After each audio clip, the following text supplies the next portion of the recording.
வணக்கம், ஆடிட்டர் கிருஷ்ணன் பேசுகிறேன்.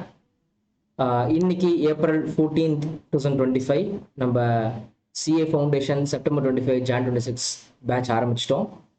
இதில் நிறையா பேரண்ட்ஸ்க்கெல்லாம் வந்துட்டு டவுட் இருந்துகிட்டே இருக்கும். சார், இந்த ஆன்லைன் கிளாஸ் வந்துட்டு நாங்கள் சேர்த்துருக்கோம் ஆர் சேர்க்கலான்னு விருப்பப்படுறோம். ஆனால் கிளாஸ் எப்படி இருக்குன்னே எனக்கு தெரியல, இன்ட்ராக்டிவ் கிளாஸ் எப்படி இருக்கும்னு தெரியல, ஃபேஸ் டு ஃபேஸ் கிளாஸ் பெட்டராக இருக்குமோ அப்படின்லாம் நாங்கள் திங்க் பண்ணிக்கிட்டு இருக்கோம். எங்களுக்கு அது எப்படி இருக்கும்னு அது உணர முடியல அப்படின்னு சொல்லிட்டு இருந்தாங்க. ஸோ நான் சொன்னேன், ஜஸ்ட் கொஞ்ச நாள் வெயிட் பண்ணுங்க, நான் ஒரு கிளாஸ் எடுத்ததுக்கப்புறம் உங்களுக்கு அது தெரியும் அப்படின்னு சொல்லிட்டு இருந்தேன். இன்னைக்கு நான் கிளாஸ் எடுத்து முடிச்சிட்டேன். ஸோ மோஸ்ட்லி எல்லா ஸ்டூடெண்ட்ஸோட பேரண்ட்ஸுமே இன்னைக்கு ஆவலாக பார்த்துருப்பாங்க. பசங்க இன்னைக்கு ஃபர்ஸ்ட் டே கிளாஸ் ஆன்லைனில் உட்காந்துருக்காங்க. ஏன்னா அவங்க வீட்டில் இருந்தால் கிளாஸ் அட்டன் பண்ணுறதுனால பேரண்ட்ஸ் எல்லாம் பார்த்துருப்பாங்க எப்படி இன்னைக்கு கிளாஸ் போச்சு அப்படின்றது.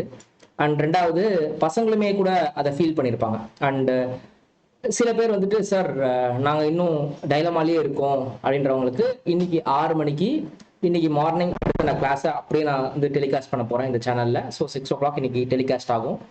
நீங்கள் பாருங்கள் அது எப்படி இன்ட்ராக்டிவாக இருக்குது, பசங்க எப்படி பேசுகிறாங்க என் கூட, நான் எப்படி பசங்க கூட பேசுகிறேன், எப்படி கிளாஸ் எடுக்கிறோன்றதை நீங்கள் பாருங்கள். So this how it is. இந்த கிளாஸ் இப்படி தான் இருக்க போகுது, இப்படி தான் இருக்கும். வருஷம் இப்படி தான் இருக்குது. வருஷம் we are giving good results also. And this time also I hope we will give best results. So approximately 50 students are there in the class. ரொம்ப சந்தோஷமா இருக்கு. எனக்கும் அதான், எனக்கு வந்து ஒரு 45லேருந்து 60 தான் நான் மனசில் வச்சுருந்தேன். 45லேருந்து 60 ஸ்டூடெண்ட்ஸ் இருந்தால் ஒரு ஸ்கூல் ஸ்ட்ரென்த், ஒரு ஸ்கூலில் ஒரு கிளாஸ் ரூமில் என்ன ஸ்ட்ரென்த் இருக்குமோ அந்த ஸ்ட்ரென்த் இருக்கும். ஸோ இப்படி இருக்கும், இது பெட்டராக இருக்கும், இதுதான் கண்ட்ரோலபுளாக இருக்கும் க்ரௌடு அப்படின்னு சொல்லிட்டு நான் நினச்சிட்டு இருந்தேன். அதே மாதிரி நடந்துச்சு. And thank you for all the parents and students who joined the class believing this. என் மேலே இருக்கிற நம்பிக்கையை வச்சுட்டு தான் நீங்கள் ஜாயின் பண்ணியிருக்கீங்க. நன்றி உங்களுக்கெல்லாம். அண்ட் உங்களுக்கு பெஸ்ட் கிளாஸ் ப்ரொவைட் பண்ணுறது என்னோட responsibility. I will do it.